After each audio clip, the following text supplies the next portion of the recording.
जन्म गांठ का संदेश। आगामी 9 दिसंबर 45 को हमारे जीवन का 32वां वर्ष समाप्त होकर 33वां वर्ष आरंभ होता है। हमारे देश देशांतरों में फैले हुए अनन्य आंतरिक सुदृढ़ बंधुओं में से अनेकों ने इस जन्म तिथि के अवसर पर कुछ संदेश मांगे हैं। उन्होंने लिखा है कि केवल शिष्टाचार और प्रथा परिपाटी के कारण नहीं, वरन गंभीरतापूर्वक हम अनुभव करते हैं कि आपने अब तक जो अनुभव किए हैं, जो ज्ञान संचय किया है, उसका सारांश हमें बतावे।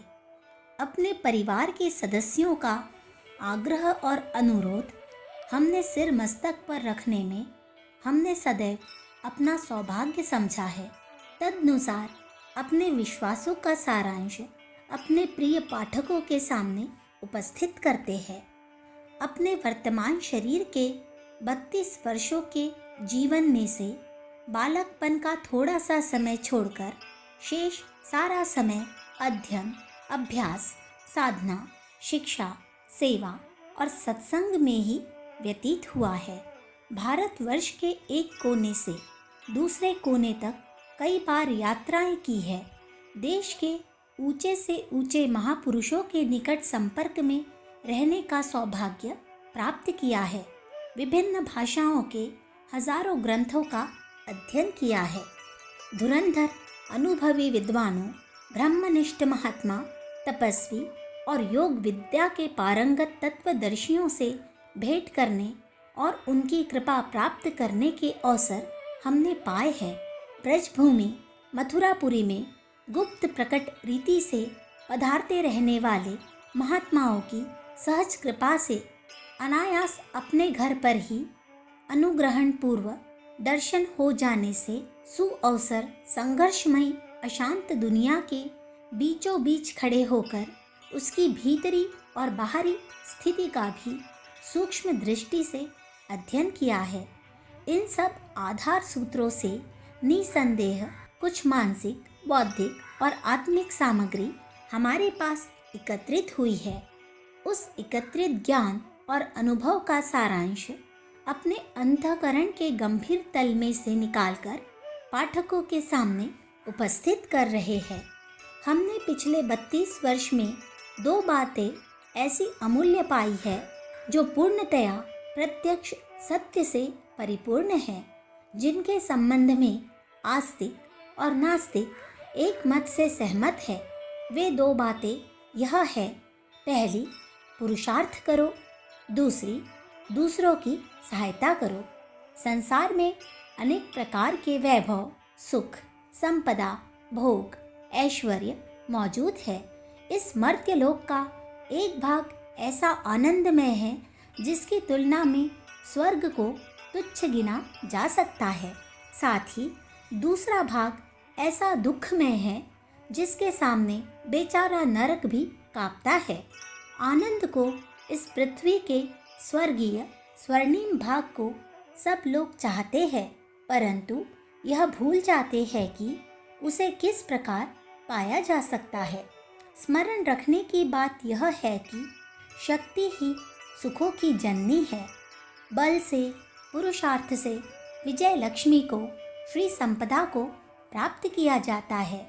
सुख और सौभाग्य केवल उनके लिए है जो शक्ति संपन्न है, बलवान है, पुरुषार्थी है, पराक्रमी है, उद्योगी है। तंदुरुस्ती, लक्ष्मी, कीर्ति, प्रतिष्ठा, बुद्धिमत्ता, विद्या, स्वर्ग, मुक्ति आदि संपदाएं पुरुषार्थ का फल है। ईश्वर के यहाँ न्याय है। भाग्य, प्रारब्ध आदि और कुछ नहीं, अपना ही पुरुषार्थ है। कल मेहनत की जा चुकी है और आज मजूरी मिल रही है, बस यही प्रारब्ध है। मुफ्त के माल की तरह इस दुनिया में एक तिनका भी किसी को नहीं मिलता। जो लेता है उसे अनेक गुना देना पड़ता है। इसलिए पहली शिक्षा जो हम अपने जीवन में सूर्य के समान स्पष्ट और सत्य के समान स्वच्छ अनुभव की है, वह यह है कि शक्ति संचय करो, अपनी भीतरी और बाहरी उन्नति के लिए हर घड़ी लगे रहो। पराक्रम को, पुरुषार्थ को अपनी जीवन मंत्र बना लो। यह बात कसकर गिरह बांध लो कि ईश्वर सिर्फ उनकी मदद करते हैं जो अपनी उन्नति के लिए प्रयत्न करते हैं। दूसरी शिक्षा जो हमने अपने पिछले 32 वर्ष में पाई है वह यह है कि दूसरों की सेवा करो। अपने घर वालों से, कुटुंबियों से, संबंधियों से, मित्रों से, परिचितों से, अपरिचितों से सेवा में प्रेमपूर्ण, उदारता और त्याग से भरा हुआ बर्ताव करो। अपने लिए कम चाहो और दूसरों को अधिक दो।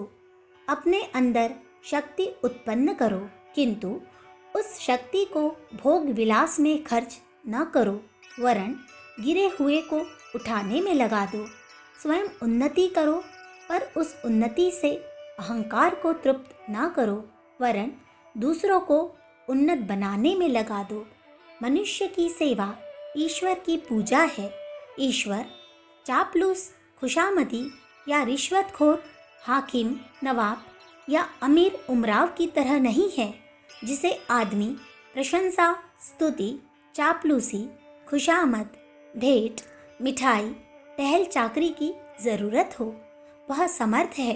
हम उसके सामने दीपक न जलावे तो भी उसकी आंखें सब कुछ देखने में समर्थ है। हम उसकी महिमा बारंबार न गावे तो भी उसकी महिमा सर्वविदित है। वह इन बातों की जरा भी परवाह नहीं करता और न इन कर्म कांडों को देखकर किसी से खुश या नाखुश होता है। परमात्मा को वे प्यारे हैं जो उसकी आज्ञा मानते हैं। परमात्मा की आज्ञा मनुष्य के लिए क्या है?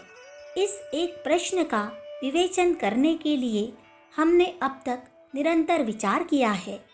एक से एक ऊंचे महापुरुषों से परामर्श किया है।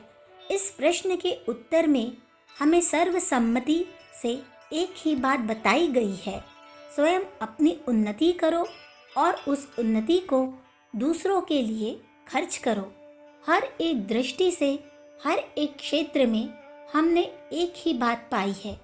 जो शारीरिक दृष्टि से बलवान है उसको शारीरिक सुख है, जो मानसिक दृष्टि से बलवान है उसको सांसारिक सुख है, जो आत्मिक दृष्टि से बलवान है उसको आंतरिक सुख है। सुख और बल एक ही वस्तु के दो पहलू हैं। दोनों एक दूसरे के साथ अनन्य रूप से जुड़े हुए हैं। जो बलवान है वे सुखी रहेंगे, स्वर्ग भोगेंगे। जो निर्बल है उनके लिए दुख और नरक ही निश्चित है। प्रकृति का, परमात्मा का यह बड़ा कठोर नियम है। यह दया और निर्दयता के साथ ही न्याय से परिपूर्ण है।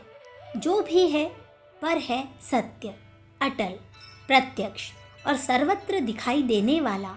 इस नियम को, ईश्वरीय आदेश को हमें ठीक प्रकार अनुभव करना है और तदनुसार आचरण के लिए तत्पर होना है। पाठकों, फिर सुनो।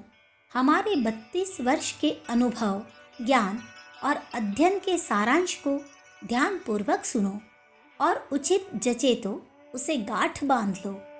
शक्ति संचय के लिए, आत्म उन्नति के लिए, भीतरी और बाहरी योग्यताएं बढ़ाने के लिए निरंतर प्रयत्न करना आप सबका सबसे पहला काम होना चाहिए।